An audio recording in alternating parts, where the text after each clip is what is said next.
જય શ્રી કૃષ્ણ. રાધે રાધે.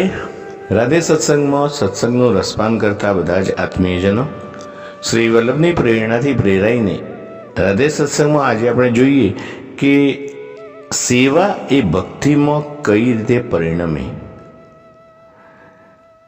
તે પહેલાં આપે રાધે સત્સંગ ચેનલને સબસ્ક્રાઈબ ન કરી હોય તો સબસ્ક્રાઈબ કરશો, જેથી નિત્ય સત્સંગની જાણ આપને થઈ શકે. પ્રિયજનો, શ્રી યમનાષ્ટકમ, ચતુશ્લોકી, ભક્તિવર્ધિની, જલભેદ આ બધા ભક્તિના ગ્રંથો છે. તો સેવા એ ભક્તિમાં કઈ રીતે પરિણમે એ સમજવું એ ખૂબ જરૂરી છે.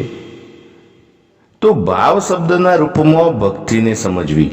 સેવા કથા શ્રી મહાપ્રભુજીનો સંપૂર્ણ ઉપદેશ છે અને આપણું કર્તવ્ય છે.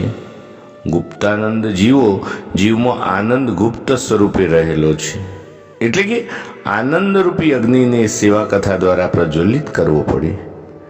સેવા કથામાં રસાબોર ઓતપ્રોત થવાથી આપણી અંદર રહેલો આનંદનો અગ્નિ પ્રજ્વલિત થશે. ગુપ્તાનંદો યતો જીવાહા.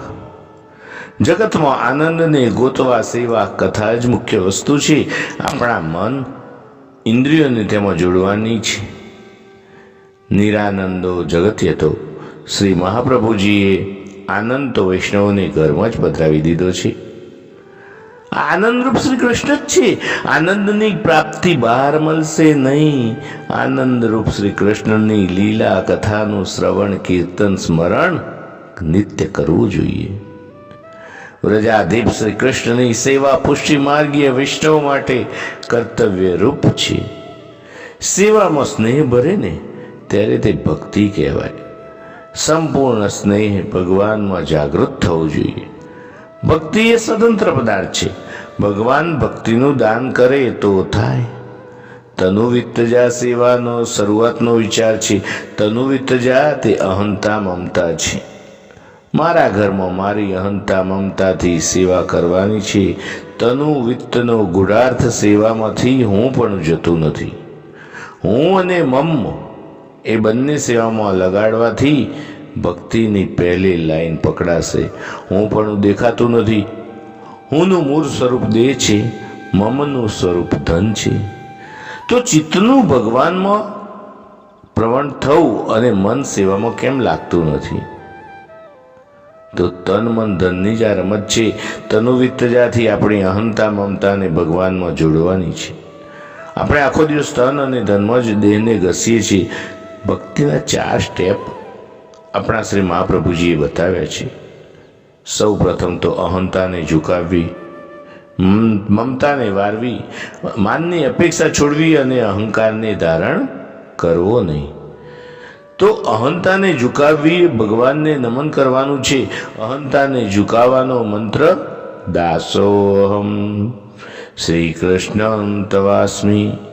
હે પ્રભુ, હું દાસ છું, હું તમારો છું. પુષ્ટિ માર્ગની વિલક્ષણતા એ છે કે જ્યાં અહંતા ઝૂકે ત્યાં મમતા વરે, જે વરે તે નમે. તો મમતાને વારવાનો મંત્ર છે શ્રી કૃષ્ણ શરણમ મમ. જીવન શૈલીને પુષ્ટિપથ પર વારવી છે તો આપણી અહંતા મમતાને સંપૂર્ણ ભગવાનમાં વારવી, તેને જ ભક્તિ કહે. ભક્તિ આપણી અહંતા મમતાને સંપૂર્ણ ભગવાનમાં જોડવાની ચિકિત્સા છે. અહંતાને ઝુકાવો, મમતાને વારો, તે ભક્તિનું પ્રાથમિક સ્ટેપ છે. તે આપણા સેવ્ય પ્રભુમાં ઝુકાવવી જોઈએ. માનની અપેક્ષા છોડવી. ભક્તિમાં બાધક એ અહંકાર છે. અહંકારમાં માનની અપેક્ષા છે. માનની અપેક્ષાનો ત્યાગ કરો.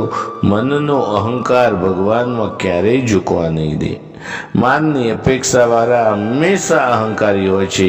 માનની અપેક્ષાને ત્યજવા માટે વિવેકસ્તો હરિ સર્વમ નિજેચ્છા ત કરિષ્યતિ.